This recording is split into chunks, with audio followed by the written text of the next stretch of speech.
नमस्कार मित्रांनो, मी सुमित बागुल तुम्हा सर्वांचं सुखी जीवनाचा मंत्र डॉक्टर विजय दहिफळे यांच्यासोबत या कार्यक्रमाच्या लाईव्ह भागात स्वागत करतो। कार्यक्रमाच्या सुरुवातीला एक छोटासा रिकॅप करतो। याआधी आपण डॉक्टरांकडून अनेक विषयांबाबत माहिती जाणून घेतली। सेक्स आणि योगा असेल, सेक्स आणि म्युझिक असेल, सेक्स आणि झुंबा असेल, सेक्स आणि धूम्रपान किंवा मद्यपान या विषयांवरती आपण सरांचं मार्गदर्शन घेतलंय। आज डॉक्टरांनी गेल्या काही दिवसांमध्ये त्यांना आलेल्या फीडबॅकवर आधारित कोरोना व्हायरस आणि सेक्शुअल हायजीन हा अत्यंत महत्त्वाचा विषय निवडला आणि या विषयावरती डॉक्टर आपल्या सर्वांना मार्गदर्शन करणार आहेत। दरम्यान कार्यक्रमाच्या सुरुवातीला जाणून घेऊया डॉक्टर विजय दहिफळे यांच्याबद्दल। डॉक्टर विजय दहिफळे हे सेक्सोलॉजिस्ट, यूरोलॉजिस्ट आणि अँड्रोलॉजिस्ट आहेत। डॉक्टरांचे क्लिनिक्स औरंगाबाद, हैदराबाद, दिल्लीमध्ये द्वारका, पुणे, नवी मुंबईमध्ये नेरूळ, दादर, अंधेरी, कल्याण, नाशिक, अहमदाबाद आणि दुबईमध्ये आहेत। डॉक्टर नेहमीच देश विदेशात कॉन्फरन्सेस आणि सेमिनार्ससाठी जात असतात आणि सेक्स संबंधी मार्गदर्शन करत असतात। तर मित्रांनो, तुम्हा सर्वांना डॉक्टरांच्या विविध क्लिनिक्स बद्दल माहिती मिळाली आहे, पण एक आनंदाची बातमी म्हणजे डॉक्टरांचं नुकतंच ठाण्यामध्ये नवीन कोरस सेंटर सुरू झालंय आणि जर का तुम्ही मुंबईमध्ये राहत असाल, ठाण्यामध्ये राहत असाल किंवा आसपासच्या परिसरात राहत असाल तर तुम्ही आता डॉक्टरांना ठाण्यात देखील भेटू शकतात। तिथेही डॉक्टरांची अपॉइंटमेंट घेऊन तुम्हाला खूप पॉझिटिव्ह पद्धतीनं सरांचं कन्सल्टेशन जरूर मिळेल। शोला सुरुवात करूयात। डॉक्टर आपल्यासोबत आहेत। Doctor, welcome to the show. नमस्कार डॉक्टर, आपण खरं तर दर आठवड्याला त्या आठवड्याचा एक छोटासा रिकॅप करत असतो। या आठवड्यात अत्यंत आपल्या सगळ्यांना एक भारतीय म्हणून ज्याचा अभिमान आहे तो इंडिपेंडन्स डे, आपला स्वातंत्र्य दिन झाला। सर, तुम्ही स्वातंत्र्य दिन कसा साजरा केला, काय सांगाल? नक्कीच सुमितजी, सर्वप्रथम आपल्या जगभरातील गणेश भक्तांचं आणि गणपतीचं जे आगमन होत आहे त्याबद्दल सर्वांना मनापासून शुभेच्छा। सुखकर्ता, दुःखकर्ता, विघ्नहर्ता आणि आपल्या ह्या सुखी जीवनाच्या मंत्राची आता आपण सुरुवात करत आहोत। पूर्ण या आठवड्यामध्ये आपला 74वा स्वातंत्र्य दिन साजरा करण्यात आला। इंडियन मेडिकल असोसिएशन औरंगाबाद या ठिकाणी इंडियन मेडिकल असोसिएशनच्या वुमन्स डॉक्टर्स ग्रुपच्या अध्यक्षा doctor Ujjwala Dahiphale, aesthetic laser and plastic surgeon यांनी त्या दिवशी स्पेशली जे कोरोना योद्धे आहेत, औरंगाबाद महानगरपालिकेच्या मुख्य वैद्यकीय अधिकारी डॉक्टर नीता पाडळकर, त्यांनी अतिशय उत्कृष्ट कामगिरी केलेली आहे। त्यांचं शॉल, श्रीफळ, पुष्पगुच्छ देऊन स्वागत करण्यात आलं। त्याचबरोबर खासदार डॉक्टर कराडजी यांचंही स्वागत करण्यात आलं। IMAचे सर्व पदाधिकारी, जे प्रेसिडेंट आहेत IMAचे डॉक्टर अंजळकर, डॉक्टर यशवंत गाडे सेक्रेटरी आणि त्याचबरोबर पूर्ण पदाधिकारी आणि हे कोरोना योद्धे, ह्या सर्वांना जे त्यांनी काम केलं त्याबद्दल त्यांना प्रोत्साहन देण्यात आलं। सोशल डिस्टन्सिंग, सॅनिटायझर, मास्क या सर्व गोष्टी पाळण्यात आल्या आणि अत्यल्प स्वरूपामध्ये सर्वांनी आपले मनोगत व्यक्त केले। जे अध्यक्ष आहेत वुमन्स डॉक्टर असोसिएशनच्या डॉक्टर उज्ज्वला दहिफळे, त्यांनी देखील ह्या कोरोनामध्ये कसं त्याला सामोरं जायचं, त्यासोबत कसं राहायचं, त्यासोबत राहून सर्वांना धीर देऊन सर्व औरंगाबाद नाही तर पूर्ण महाराष्ट्रातील, भारतातील जनतेला उद्देशून ही काळजी कशी घ्यावी आणि सर्वांनी लढा करून कसं पुढे जावं याबद्दल माहिती दिली। आणि आता आपले प्रेक्षक वाट पाहत आहेत। यस सर, सुखी जीवनाच्या मंत्रासाठी तिकडे जाऊया। पहिला फोन देखील आलेला आहे, पहिला फोन पुण्यावरून आलेला आहे। सर, घेऊयात आपण फोन? यस, मयुरीजी तुमचा प्रश्न विचारा, तुमचा फोन कनेक्ट झालाय। Hello sir. हां बोला सर, असं विचारायचं होतं की ह्या कोरोनामध्ये किंवा त्याआधी पण माझे हजबंड एका दिवसामध्ये 2दा म्हणजे आफ्टरनून टायमिंगला आणि नाईटला पण सेक्सची अपेक्षा करतात, तर कितपत योग्य आहे? अच्छा चालेल, तुम्हाला सांगूया। या ठिकाणी महत्त्वाचं सांगतो सुमितजी, हे बघा, दोन्ही कपल सर्वात महत्त्वाचं कन्सेंट ही ॲक्टिव्हिटी जी आहे ही आनंददायक आहे, प्लेजेबल आहे। ह्या कोरोनाच्या काळामध्ये सर्वांना हा संभ्रम आहे, एक तर ही ॲक्टिव्हिटी करावी का न करावी, का ह्या जसं सांगतायत तसं 2दा वगैरे करावी का, आणि त्यामध्ये काही अफेक्शन होऊ शकतं का, इन्फेक्शन होऊ शकतं का, आणि आणखी काय म्हणणं आहे, हे योग्य आहे का? मी महत्त्वाचं सांगेन, हे बघा, त्यांची संमती असेल म्हणजे आपल्या पार्टनरची, दोघांची एकमेकाची असेल तर नक्कीच काही करण्यात हरकत नाही। पण समजा त्या कारणामुळं समोरच्याला आनंद मिळण्याऐवजी कसला डिस्टर्बन्स होत असेल तर नक्कीच आपण एकमेकाचं मत जाणून घ्यावं, एकमेकाची जवळीक आणावी आणि फक्त ॲक्टिव्हिटी करण्यापेक्षा कडलिंग म्हणा, सेक्शुअलिटी आहे, सेन्शुअलिटी आहे, जवळीक आहे, हे जरी मेंटेन केलं तर योग्य असतं. पण एकच महत्त्वाचं सांगेन, कन्सेंटिंग, संमती. नक्की सर. आणि आपल्याला पुढचा फोन कॉल आलेला आहे. रिसर्च प्रश्न आपल्याला चालेल, येणार आहे. दादा उबाळ्यांचा घेऊया. फोन आहे जामखेडवरनं. दादा, तुमचा फोन कनेक्ट झाला. तुमचा प्रश्न तुम्ही सरांना विचारू शकता. नमस्कार सर, मी दादा उबाळे बोलतोय. नमस्कार दादा, बोला. सध्या कोरोना व्हायरसच्या वातावरणामध्ये सुद्धा हो बरेच पुरुष हात साबणाने स्वच्छ न धुता हो किंवा हाताला सॅनिटायझर न लावता हम्म. लघवीकरणाला जातात. हो हो जर त्यांच्या हाताला कोरोना लागलेले असतील तर हो हम्म. ते विषाणू त्यांच्या प्रायव्हेट पार्टला लागले तर हो त्यांच्या लक्षात पण येणार नाही. नक्कीच. म्हणून माझा प्रश्न असा आहे की जर एखाद्या पुरुषाच्या प्रायव्हेट पार्टला कोरोना लागलेले असतील तर हां अशा परिस्थितीमध्ये हो त्या पुरुषाने जर आपल्या पत्नी बरोबर शारीरिक संबंध ठेवले हो तर या शारीरिक संबंधामधून हो त्याच्या पत्नीला कोरोना व्हायरस होऊ शकतो की नाही त्याबद्दल सांगा सर. नक्कीच नक्कीच. सुमितजी, दादा नेहमी हा रिसर्च टॉपिक सांगतात आणि हा प्रत्येकाच्या मनामनातला प्रश्न आहे.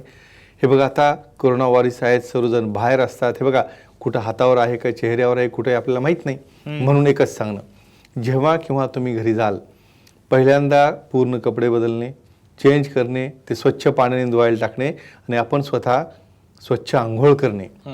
आता हे केल्यानंतर जेव्हा सॅनिटायझर लावून पहिल्यांदा हे सगळं ओपन हात झाले, बॉडीला किंवा हाताने झाले, क्लीन झाल्यानंतर आंघोळ केल्यानंतरच त्यांनी त्यांचे काही संबंध आहे ते प्रस्थगित करावे. का? बऱ्याचदा काय होतं, अशा कंडिशनमध्ये समजा ते व्हायरसेस बऱ्याचदा आपल्या अवयवाला लागू शकतात आणि बऱ्याच इतर प्रकारच्या सेक्समुळे देखील सहसा ओरल रिजनमध्ये ते जर गेले तर नक्कीच कोरोना होण्याची शक्यता जास्त असते. म्हणून त्यांनी पूर्ण बाथ घेतल्याशिवाय नक्कीच आपल्या इव्हन सेक्शुअल सोडून बाकी ॲक्टिव्हिटी देखील करू नये, ही काळजी घेणं अतिशय महत्त्वाचं आहे. नक्की सर. आणि पुढचा फोन कॉल मुंबईत आलेला आहे. राधिका जोशी आपल्या सोबत आहेत. मॅडम, तुमचा फोन कनेक्ट झाला. तुमचा प्रश्न थेट सरांना तुम्ही विचारू शकता. नमस्ते सर. हां नमस्ते जी, बोला. सर, कोरोनाच्या वातावरणात मासिक पाळी दरम्यान काय काळजी घ्यावी व शारीरिक संबंध कधी ठेवावेत ह्याबद्दल माहिती सांगा. वा, Okay. एक्सलंट. Yes. सुमितजी, म्हणजे इतके सिलेक्टेड प्रश्न असतात, खरंच यांचं कौतुक आहे. डेली रुटीनचा प्रश्न आहे. रुटीनली मासिक पाळी येत राहते. त्या पिरियडमध्ये आपल्याला जे पॅड्स आहेत, जे सॅनिटरी नॅपकिन्स आहेत, हे तर वापरणं झालंच. पण ह्या पिरियडमध्ये ॲडिशनल काळजी ह्यामध्ये आपल्याला स्पेशली आहे. मॉइश्चर असणारा हा रेनी सीझन आहे, कारण वेट पॅड जर वापरले तर फंगल इन्फेक्शन आहे, इचिंग आहे, त्या ठिकाणी डेंटिंग किंवा डाट पडणं आहे, हे होऊ शकतं. त्यामुळं क्लीन कट त्याने व्यवस्थित पॅड वापरणे, त्याला डिस्पोज करणे, ते ओलसर नसावे याची काळजी घेणे आणि सर्वात महत्त्वाचं कॉन्टॅक्ट करताना काय काळजी घ्यावी. मी सांगेन, कमी फ्लो असेल डे 1ला किंवा शेवटच्या डेला 5व्या डेला कमी फ्लो असेल तर आपल्या पार्टनरच्या संमतीने तुम्ही ॲक्टिव्हिटी करू शकता. पण जेव्हा ॲक्टिव्ह फ्लोमध्ये म्युकोजा शेडिंग होत असतं, त्यामध्ये रॉ एरिया झालेला असतो, अशा केसमध्ये नुसतंच कोरोना नाही तर बाकीच्या प्रकारचे HIV आणि एड्स आपण विसरून चाललो या ठिकाणी. म्हणजे कोरोनाला म्हणजे हे HIV एड्स गेला असं अजिबात नाही. म्हणून त्याची आपल्याला काळजी घ्यायची आणि स्पेशली सांगेन, हा फ्लो होत असताना रॉ एरियामध्ये इन्फेक्शन होण्याचे चान्सेस हे जास्त असतात. म्हणून हाय फ्लोमध्ये तो टाळणं अतिशय आवश्यक असतं. आणि मग जेव्हा लो फ्लो असेल अशा केसमध्येच केल्यानंतर त्याची कॉन्ट्रॅक्टिलिटी ऑर्गॅझम होऊन फ्लो देखील कंट्रोल आणण्यामध्ये आणि जी सायकल आहे ती शॉर्ट करण्यामध्ये अतिशय चांगला फायदा होतो. नक्की सर. आपल्याला पुढचा फोन कॉल चालेल. निपाणीमधनं आलेला आहे. रोहित जी आपल्या सोबत आहेत. रोहित जी, तुमचा फोन कनेक्ट झालाय. तुमचा प्रश्न थेट सरांना विचारा. नमस्कार डॉक्टर. हां नमस्ते, बोला. सर, मी आता थोडं मास्टरबेशन करत होतो, पहिला फार करत होतो, हां आता कमी केलंय. ते थोडं एक्सरसाइज आणि वॉकिंगमुळे ते आणि पेनिस स्ट्रॉंग होऊ शकतं का? अच्छा, तुमचं वय काय? आमचं वय 36 सर. लग्न झालंय का? झाले सर. बरं, ठीक आहे, सांगूया. हे बघा, अतिशय इम्पॉर्टंट प्रश्न आहे. स्पेशली ह्या कोरोनाच्या पिरियडमध्ये आयसोलेशन झालेलं आहे, सेपरेशन झालेलं आहे, पार्टनरसोबत राहत नाही, अशा केसमध्ये ना मास्टरबेशन करायची वेळ येते. मी विचारलं, लग्न झालेलं आहे का? पण ह्या भीतीमुळं बरेच जण सध्या ॲक्टिव्हिटी करत नाहीत. त्या मास्टरबेशनमुळं कमजोरी येऊ शकते का? नक्कीच येते. काय येते? बऱ्याचदा ह्या हाताच्या रफ टचमुळे जे रिफ्लेक्सेस ब्रेनला जातात ब्रेनमध्ये ते फ्रंटल कॉर्टेक्समध्ये कॅच केले जातात आणि त्यांना ॲक्च्युअल ॲक्टमध्ये हा इंटरेस्ट कमी होऊन जातो. मग पुढे काय व्हायला लागतं, यामुळे त्यांना शीघ्रपतन होणे, प्रॉपर इरेक्शन 100% न येणे, बऱ्याचदा ॲक्च्युअल सेक्सपेक्षा हस्तमैथूनमध्ये इंटरेस्ट जास्त वाढणे. तर मग ह्याचं म्हणणं आहे यातनं मला दूर जायचं आहे, मी आता कमी केलेलं आहे. मग एक्झरसाईज आहे, योगा आहे, प्राणायाम आहे, म्युझिक आहे, यामध्ये जर मी मन रमवलं तर ते कमी होईल का? नक्कीच कमी होईल. तुमचा जो काही छंद आहे, वाचन आहे, लिखाण आहे, स्विमिंग आहे, योगा आहे, प्राणायाम आहे, जे काही आहे ह्यामध्ये तुम्ही डायव्हर्शन केल्यानंतर नक्कीच त्यात फायदा होईल. आणि एकच महत्त्वाचं सांगतो, काही जण विचारतात किती करायला पाहिजे, काय नाही, योग्य की अयोग्य. मी एकच सांगेन, ज्या ॲक्टिव्हिटीमुळं तुमचं रुटीन लाईफ, तुमचा अभ्यास, तुमची नोकरी, तुमचं कॉन्सन्ट्रेशन आणि तुमचं एम ह्याला जर काही इजा पोचत असेल तर नक्कीच ते अति झालं असं समजावं. अदरवाईज या योगा प्राणायाममध्ये कॉन्सन्ट्रेशन टाकून अतिशय चांगल्या प्रकारे त्यातनं ते दूर जाऊ शकतात. नक्की सर, मला एक तुम्हाला प्रश्न विचारायचा आहे की एखादं कपल हो. जे सोबत राहत नाहीत पण नक्कीच. त्यांना सेक्शुअल ऍक्टिव्हिटी करायची, तर काय नक्कीच. काळजी घेतली पाहिजे अशा वेळी Yes. त्यांनी? नक्कीच सुमितजी, या ठिकाणी हे बघा, जोडप्यांना सर्व्हिसला जावं लागतं, कुठेतरी बाहेर ड्युटीहून जाऊन यावं लागतं, आपलं रुटीन काम तर बंद करता येत नाही. तर अशा केसेसमध्ये एकच काळजी घ्यायची, घरी आल्यानंतर सर्वात महत्त्वाचं सॅनिटायझरचं वापरून झालं, पण आपल्या पूर्ण शरीरावर कुठं व्हायरस येतात माहीत नाही. हो. तर स्वच्छ बाथ घेणे, शॉवर घेणे, क्लीन वॉटरने शॉवर घेणे, ते घेतल्यानंतर नक्कीच तुम्ही ॲक्टिव्हिटी करू शकता. पण समजा कसल्याही प्रकारचं काही लक्षण जाणवलं, काही ताप आला न राहणारा, काही खोकला आला, तर अशा केसमध्ये थोडं सेपरेशन ठेवणं आवश्यक आहे आणि एक आठवडा बरं वाटल्यानंतरच नंतर तुम्ही ॲक्टिव्हिटी करू शकता. नक्की सर, आपल्याला पुढचा फोन कॉल मुंबईतनं आलेला आहे. अमोलजी आपल्यासोबत आहेत. अमोलजी, तुमचा फोन कनेक्ट झालाय, तुमचा प्रश्न तुम्ही थेट सरांना विचारू शकतात. हा. यस अमोलजी, तुमचा फोन कनेक्ट झालाय, तुमचा प्रश्न थेट सरांना विचारा. अरे मी कसं विचारू काय?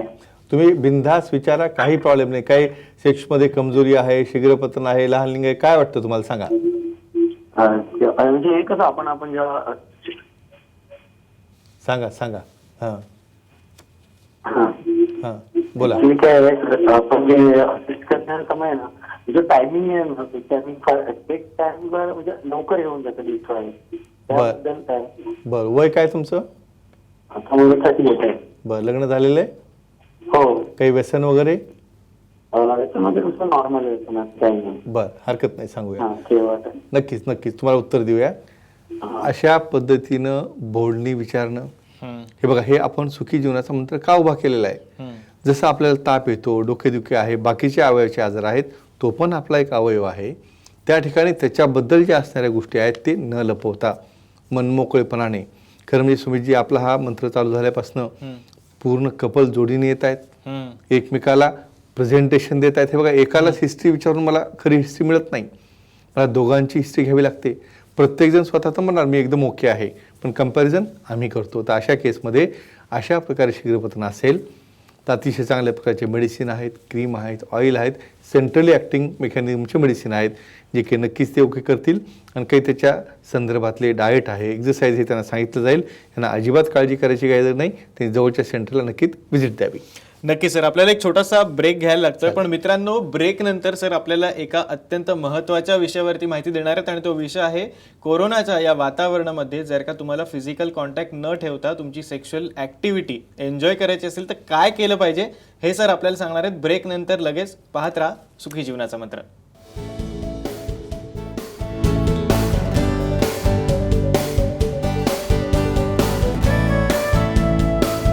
ब्रेक नंतर तुम्हा सर्वांचं स्वागत. सर, खरं तर एक अत्यंत महत्त्वाच्या विषयावरती तुम्ही सगळ्या प्रेक्षकांना सांगणार आहेत, ते म्हणजे फिजिकल कॉन्टॅक्ट न ठेवता या कोरोनाच्या काळामध्ये कशी सेक्शुअल ऍक्टिव्हिटी एन्जॉय करायची. पण एक कॉल घेऊयात का पहिले? चालेल, नक्कीच. येस, राज आहेत आपल्यासोबत बेळगाववरनं. राज, तुमचा प्रश्न विचारा, तुमचा फोन कनेक्ट झालाय.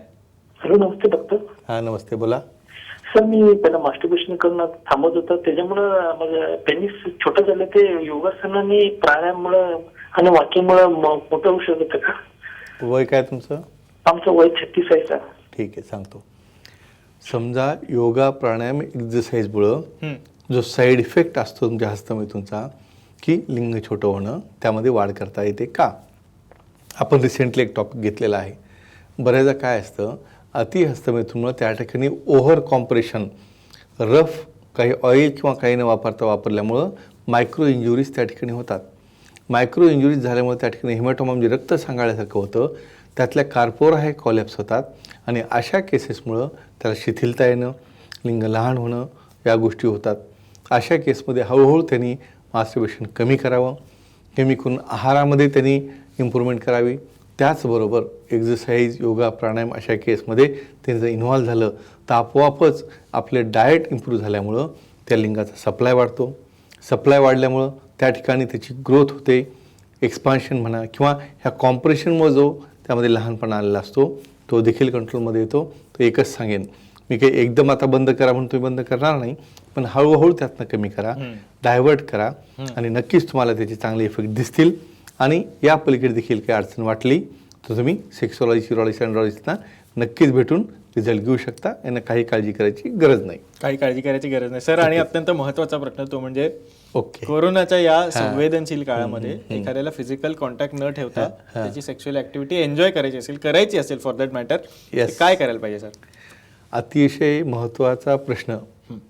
वेब कॅम सेक्स म्हणजे सेक्शुअल ॲक्टिव्हिटी ॲक्च्युअल ॲड करण्यापेक्षा आणखी काय गोष्टी महत्त्वाच्या आहेत हे ह्या कोरोनाने शिकवलं. म्हणजे फॉर एक्झाम्पल फोनवर बोलणे, अतिशय एकमेकाला त्याच्या भावना समजून घेणे, बऱ्याचदा आता व्हिडिओ कॉलिंग आहे, व्हिडिओ कॉलवर एकमेकाला बोलणे, अशा पद्धतीने एक सेक्शुअलिटी सेन्सेशन तुम्ही ह्या बोलण्यातनं जरी डिस्टन्सवर असाल, हार्मोनल चेंजेस होतात, डोपॅमिन, ऑक्सिटोसिनसारखे हार्मोन तयार होतात, न्यूरो ट्रान्समिटर तयार होतात. तर एकच म्हणेल, ह्या असलेल्या परिस्थितीला न घाबरता या वेबकॅम सेक्समुळं एकमेकाला ऑडिओ किंवा व्हिज्युअल कन्सल्टेशननी महत्त्वाचं एकमेकाच्या कन्सेंटनी तुम्ही एकमेकाला पाहून एन्जॉय करू शकता.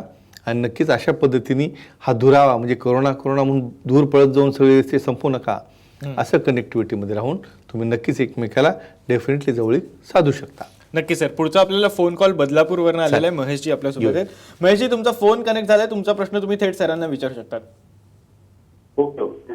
विचारा महेशजी, तुमचा फोन कनेक्ट झालाय. तुमचा प्रश्न थेट सरांना विचारा.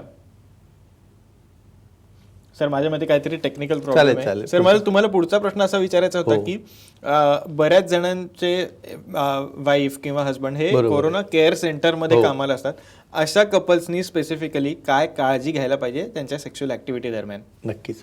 सुमितजी हॉस्पिटलमध्ये जे वर्कर आहेत, इव्हन आपल्या कॉर्पोरेशनमध्ये आहेत किंवा सर्व ठिकाणी काम करणारे जे लोक आहेत त्यांना काम थांबवता येत नाही, तर अशा लोकांनी घरच्या लोकांनी त्यांना सपोर्ट देणं, त्यांना आयसोलेट न करता प्रॉपर काळजी घेऊन आपल्या ॲक्टिव्हिटी करणं. फॉर एक्झाम्पल काय, हे सॅनिटायझेशन, सोशल डिस्टन्सिंग हे बाहेर तर झालं, पण घरी आपल्याला हे करता येत नाही. तर प्रॉपर शॉवर घेणे, शॉवर घेतल्यानंतर आपले कपडे स्वच्छपणे बाजूला ठेवणे, प्रेस करणे आणि त्यानंतर कुठलाही सिम्पटम जाणवला तो स्वतःहून, हे बघा, स्वतःला खरं बोलणं आवश्यक असतं. तर आपण स्वतःहून असं की वाटलंच आपल्याला सिम्पटम आहेत तर 10-15 दिवस थोडंसं वेगळं राहणं, अशा जर तुम्ही काळजी घेतल्या तर जरी बाहेर तुम्ही काम केलं तर अतिशय चांगल्या रीतीने फॅमिलीमध्ये तुम्ही एन्जॉय करू शकता, मुलांसोबत राहू शकता.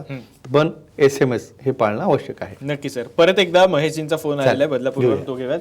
महेशजी, तुमचा फोन कनेक्ट झालाय. तुमचा प्रश्न थेट सरांना विचारा. Okay okay. येस, बोला. हॅलो डॉक्टर सर, नमस्कार. नमस्कार, बोला. सर, आपल्या लिंगामध्ये थोडी ताटरता पाहिजे, ताटरता नसली आणि अर्धलिंगाचा जो भाग आहे माझा एकदम काळपट पडलेला आहे आणि जो एकदम तिथून सुरू होता एकदम हिरो म्हणजे थोडासा कसा वाटते, त्याचं ब्लड सर्क्युलेशन पण तसं होत आहे का? ऍक्च्युली मी एका होमिओपॅथिक डॉक्टरला दाखवलं तर ते बोलले ऍक्च्युली सोनोग्राफी होऊ नाही शकत बोलले. मी म्हटलं त्याच्यावर काय कसं काय ट्रीटमेंट कसं करायचं? वय काय तुमचं? माझं 35 आहे. बरं, तू काळपटपणा अशातच आलेला आहे का सुरुवातीपासून आहे? नाही, मला आलेला हा ऍक्च्युली म्हणजे तरी 7-8 वर्ष झाले, पण मी निग्लेक्ट केलेलं आहे. त्याच्यानंतर माझं जीवन लाईफ मध्ये ऍक्च्युली म्हणजे जे लाईफ पार्टनर सुरळीत चालू होतं, पण 2 वर्षामध्ये खूप प्रॉब्लेम चालले माझ्या लाईफ मध्ये. बरं, कमजोरी आहे, शीघ्रपतन आहे आणि रंग बदललेला आहे, बरोबर आहे? हो हो, चालेल, सांगू. आणि म्हणजे जेवढा ताटारपणा नाहीच आहे. 2 ते 3 सेकंदामध्ये आला तर लूज मोशन होऊन जाते. बरं, डायबिटीज, BP काही आहे? काहीच नाहीये. बरं, स्मोकिंग, ड्रिंकिंग, काही अल्कोहोल? काही नाही. म्हणजे मंथली एखाद्या वेळेस होते, पण डेली विजिट होते. ओके, सांगूया. काळपटपणा असणे लिंगाला काय करणार, असा वेगळा टॉपिक घेणार आहे. नॉर्मल बॉडीच्या आपला जो रंग आहे त्यापेक्षा प्रायव्हेट पार्टचा कलर हा नेहमी डार्क असतो. डार्क का असतो तर मेलॅनिन पिगमेंट याचं प्रमाण जे आहे प्युबर्टीमध्ये येताना त्या ठिकाणी पिगमेंटेशन वाढलं जातं आणि मेलॅनिन हे काळ्या रंगाचं असतं म्हणून तो डार्कनेस असतो. एक झाला. दुसरा हा ॲक्वायर्ड नंतर झाला असेल, एखादं फंगल इन्फेक्शन असू शकतं. आणि दुसरी व्यथा काय सांगितली, कमजोरी, म्हणजे जे पाहिजे तेवढ्या लेवलला त्यांना इरेक्शन येत नाही म्हणून बऱ्याच फॅमिली ह्या डिस्ट्रॅक्ट होत असतात. मी एकच सांगेन, त्यांना काळजी करायची गरज नाही. अतिशय चांगल्या प्रकारची औषधी आहेत, क्रीम आहे, मेडिसिन्स आहेत. काउन्सिलिंग करून ट्रीटमेंट दिल्यानंतर अतिशय चांगला रिझल्ट येईल. आणि हा जो कलरबद्दल बोलतायत त्याचं काय कारण आहे, तज्ज्ञांना भेटल्यानंतर, सेक्सॉलॉजिस्ट, अँड्रॉलॉजिस्ट, युरॉलॉजिस्टना भेटल्यानंतर नक्कीच त्याचं सोल्युशन होईल. यांना घाबरायची गरज नाही. या सर्व बाबींना ट्रीटमेंट आहे आणि त्यांचं लाईफ सुरळीत होऊन जाईल. नक्की सर. मला अजून एक अत्यंत महत्त्वाचा प्रश्न तुम्हाला विचारायचा तो म्हणजे कोरोनाचा हा जो व्हायरस आहे तो मानवी विष्ठेमध्ये असू शकतो का, आणि अशा केसमध्ये काय काळजी घेतली पाहिजे? नक्कीच सुमितजी, हा इतका महत्त्वाचा प्रश्न आहे की फक्त थुंकीतनं होतो, श्वासातनं होतो, ड्रॉपलेटमधनं होतो, मग विष्ठेतनं होतो का? नक्कीच होतो. काय असतं या ठिकाणी, पेरियानल रिजनमध्ये हे व्हायरसेस त्या ठिकाणी जमा होतात. मग अशा केसेसमध्ये जेनाटो युरिनरी सिस्टीम ह्या दोन्ही सिस्टीम जवळ असल्यामुळं एकमेकाच्या एरियामध्ये टच झाल्यामुळं हे क्रॉस इन्फेक्शन एकमेकाला होण्याची शक्यता असते. म्हणून प्रॉपर बाथ घेणे, सॅनिटायझर आहे, क्लिनिंग आहे आणि त्या रिजनमध्ये सुद्धा आपण दूर राहणे, क्लिनिंग करून राहणे हे फार महत्त्वाचे. का? कारण या फिशेसमधनं देखील हा कोरोना व्हायरस हा प्रसार होत असतो. म्हणून इतर प्रकार ज्या ॲक्टिव्हिटी आहेत ती करताना नक्कीच काळजी घेणं आवश्यक असतं. नक्की सर. आणि आपण खरं तर कार्यक्रमाच्या शेवटाकडे आलो आणि आपला जो फेवरेट सेगमेंट आहे तो म्हणजे क्विज कॉन्टेस्ट. तर क्विज कॉन्टेस्टकडे वळूया. आणि क्विज सुद्धा तेवढीच महत्त्वाची आहे कारण आपले प्रेक्षकांचा सहभाग त्यामध्ये असतो. मागच्या वेळेचे विजेते गणेश कचरे उस्मानाबादचे आपल्या सेंटरला आले, पुस्तक घेतलं, प्रोटीन घेतले, लुब्रिकंट घेतले आणि आपल्या मित्रांसाठी देखील घेऊन गेले आणि त्याचा प्रचार आणि प्रसार आम्ही देखील करू असं त्यांनी ग्वाही दिली. आणि अशाच पद्धतीने क्विजमध्ये यायचं असेल तर एक चिठ्ठी घ्या. आज आपल्या नक्की विनर, आज आपल्या गणेश आगमनाच्या मुहूर्तावर नक्कीच पाहूया कोण नक्की विनर आहे, कुठल्या जिल्ह्यात झालो आपण आणि कुठं जातो ते पाहूया नक्कीच. आता आपण आता तर परत मुंबईमध्ये आलो आपण. ओके. दादरला आलेलो आहे संदीप शेट्टी. यांचं अगदी मनापासून अभिनंदन. क्विजमध्ये सहभाग घेतला, त्यांचं अचूक उत्तर दिल्याबद्दल. पण प्रश्न कोणता होता? यस. अल्कोहोल, कोरोना पॅन्डेमिक आणि सेक्स याचा एकमेकाशी काय संबंध आहे? तर बेसिकली अल्कोहोलमुळे रेस्पिरेटरी पॅरालायझिंग म्हणजे प्रीफ्रंटल कॉर्टेक्सले जे इम्पल्सेस जातात ते कमी झाल्यामुळे ऑक्सिजनेशन बरोबर होत नसल्यामुळं निमोनायटिस होण्याचे चान्सेस वाढतात. म्हणून अल्कोहोल हे हळूहळू कमी करावं. आणि असंच क्विजमध्ये भाग घ्यायचा असेल तर प्रश्न सांगायला लागेल. Yes sir. काय प्रश्न आहे? नक्कीच. तर प्रश्न या ठिकाणी, समजा या कोरोना पॅन्डेमिकमध्ये सेक्शुअल ॲक्टिव्हिटी करताना कोणता प्रश्न होता? फिजिकल ॲक्टिव्हिटी न करता कसं एन्जॉय करायचं असा होता का? हां. आणि त्याला उत्तर एक 3 शब्द आहे फक्त. ओके. हां. म्हणजे तुम्हाला या पिरियडमध्ये देखील हे एन्जॉयमेंट कसं घेता येतं, ॲक्च्युअली कॉन्टॅक्ट न करता पण ते घेता येतं. त्याला एक स्पेसिफिक उत्तर आहे. हा शो जर मिस झाला असेल तर तुम्ही सुरुवातीपासून पहा. साम टी व्ही सुखी जीवनाचा मंत्र टाईप जरी केलं तर तुम्हाला ते उत्तर मिळेल. आणि डेफिनेटली मेसेज करा, व्हॉट्सअप करा किंवा ईमेल करा आणि या क्विजमध्ये सहभागी व्हा. वेळ असेल तर प्रश्न घ्या. सर, खरं तर वेळेची मर्यादा आहे त्यामुळे आजच्या आपल्याला या एपिसोडमध्ये इथेच थांबायला लागतं. पण मित्रांनो, तुम्हाला देखील डॉक्टरांशी संपर्क साधायचा असेल तर नुकतंच सरांनी ठाण्यामध्ये त्यांचं नवीन सेंटर चालू केलं आहे. तर तुम्ही मुंबईत राहत असाल, ठाण्यात राहत असाल किंवा कल्याण, डोंबिवली आसपासच्या कुठल्याही परिसरात राहत असाल तर ठाण्याच्या सेंटरमध्ये डॉक्टर तुम्हाला भेटू शकणार आहेत. पुढच्या शुक्रवारी डॉक्टर आपल्या कार्यक्रमात असेच असणार आहेत. पुढच्या शुक्रवारी 11 वाजता भेटूयात. तोपर्यंत नमस्कार.